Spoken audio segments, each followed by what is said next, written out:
قال لك انتوا القبائل حقنا السعودية. يا عم سرف حالك بس يا عم، يمين بالله يا شيخ انتوا ما عدم السعودية القبيلة دي، اسري لك في حالك يا شيخ. قال لك قبائل يمين بالله نقشبندي وكاشغري وقشقري وشقندبار هذول ارجل منكم. يا عم انتوا اللي ضيعكم قسم بالله البدوي يا شيخ يجي تحصلوا فقير وكله من العزايم. هابك يركبك حق، الله يركبك حق.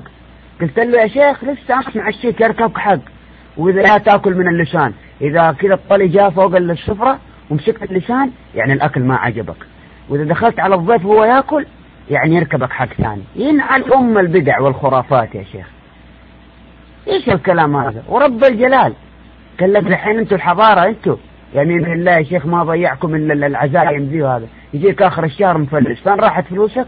في العزايم وفي المدري ايش. والله ما تدفع، والله ما تدفع، والبدو الاثنين يدفعوا.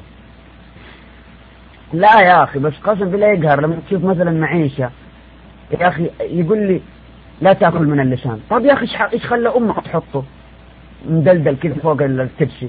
ايش خلى امك تحطه؟ قال لك ما تاكل من اللسان ولا ما تاكل من العيون ولا. طب يا اخي شيل اخته من بدري عشان ما اكله. لا يتفلسف. وما ادري عند هناك في الشمال يقول لك اذا واحد عزم ناس ما يدخل عليهم الا بعد العشاء. طب عازمكم ليش؟ عازمكم اجي اكلكم افطار صائم هو؟ يا اخي ما ادخل واقبشبش معاكم ونقعد فله وانتهينا. يمين بالله يا شيخ عندنا فله ايش هي؟ والله يمين بالله صحن مكرونه وزلطه شايف، والله الزلطه ذيك لبن خيار انتهينا. الله ولا احلى. قال لك ما تقوم قبل الضيف.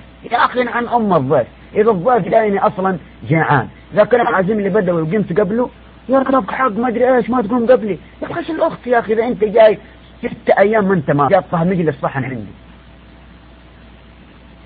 البلاء يا اخي قهرون يا اخي.